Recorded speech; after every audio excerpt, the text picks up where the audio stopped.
Muito boa noite. A nossa reportagem de capa da edição aí dessa semana da Revista Oeste, assinada pelo Carlo Cauti, começa aí trazendo, vamos dizer assim, um desabafo de Rubens Ometo, empresário, dono da Cosan, que acho que representa aí muito do que o empresariado está sentindo na pele aí com esse governo Lula 3. A última atrapalhada aí foi a edição dessa MP do PIS/COFINS, que acabou sendo devolvida aí pelo presidente do Senado, Rodrigo Pacheco, e agora Lula quer transferir a responsabilidade, diz que o governo fez sua parte. Será, Piotr? Paula, boa noite. Boa noite, Augusto. Boa noite, Alexandre, Ana Paula, todos vocês que nos acompanham. A MP é tão boa que ela ganhou a alcunha de MP do fim do mundo. E olha que chamar de MP do fim do mundo é o limite de qualquer abuso. Neste caso não é um abuso, é uma constatação. O Alexandre Garcia fez menção a alguns pontos, eu vou me juntar a ele e colocar, Alexandre, se me permite, alguns detalhes. O Lula acabou de fazer uma ameaça aí, é isso? Primeiro ele diz assim, a bola já não está conosco, não é mais do ministro Haddad que tentou.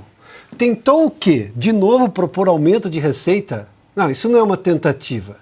Não, isso não é uma ideia boa. Se fosse boa, obviamente teria sido discutida.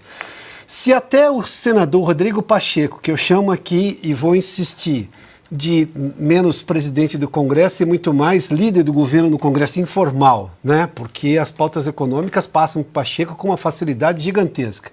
Se até ele entendeu que precisava devolver essa medida provisória na parte que concernia justamente essa questão do PIS e COFINS, a medida da compensação, como eles chamam, ou do fim do mundo, como de fato foi, tanto que o governo teve que recuar depois da decisão do Rodrigo Pacheco, quer dizer que não tinha apoio de ninguém. Agora, não foi uma medida negociada. O ministro Fernando Haddad tem tido o hábito, desde o começo, inclusive tem sido agressivo nessas propostas todas, ele envia uma medida gigantesca, absurda, e depois ele negocia algumas coisas para ficar com alguma coisa. O Congresso entendeu, só que aqui bateu no limite.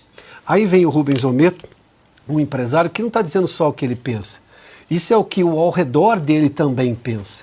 E nós estamos falando de boa parte do PIB. Mas depois o Lula vai lá e diz que, olha, o Haddad tentou propor e, bom, não aceitou, o empresário ficou com medo. Com medo do quê? Medo de pagar mais imposto para um governo que não para de gastar? Não é medo.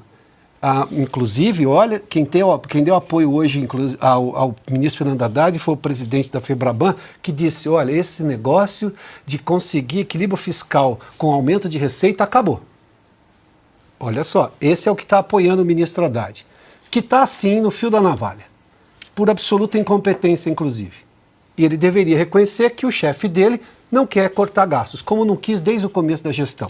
Mas eu vou só no ponto que é mais, na minha opinião, que é mais grave. Ele disse assim, olha, se não acharem um acordo, olha só, o presidente da República primeiro assume o limbo político que ele está. E limbo político é meio caminho para o impeachment. Está faltando um fato só, que talvez apareça nos próximos dias. Porque daqui a pouco, se tiver um fato, impeachment é um processo político, dada, obviamente, a situação ruim, degradada que está o país, o Congresso pode seguir nesse caminho. Mas aí ele diz assim, olha, se não der tudo isso, o Supremo vai voltar com a reoneração. Vamos só lembrar rapidamente o que aconteceu. Lá no final de abril, o ministro Zanin, ex-advogado do Lula, é preciso citar isso aí, não posso fugir aos fatos, concedeu uma liminar a pedido do Ministério da Fazenda, que mudava completamente o processo, afrontava uma decisão do Congresso Nacional com a volta da reoneração. No final de abril, todos os empresários teriam que sair correndo para refazer as guias de recolhimento, não respeitando a noventena, que é prevista na Constituição, não respeitando a lógica de negociação. Bom, depois entrou-se numa conversa, o governo vai propor uma nova solução. Veio essa coisa absurda, abjeta, de aumentar mais impostos ou mudar as regras. Teve o desfecho negativo. E aí o Lula fala, olha, se não der, o Supremo vai voltar. Mas olha a origem dessa decisão do STF lá atrás. Foi, obviamente, uma coisa combinada entre governo e Supremo, no que a gente chama aqui de consórcio.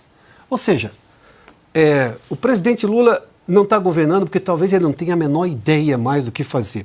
Porque talvez ele não tinha ideia nem na época da campanha, porque talvez no plano dele não estivesse ganhar a eleição.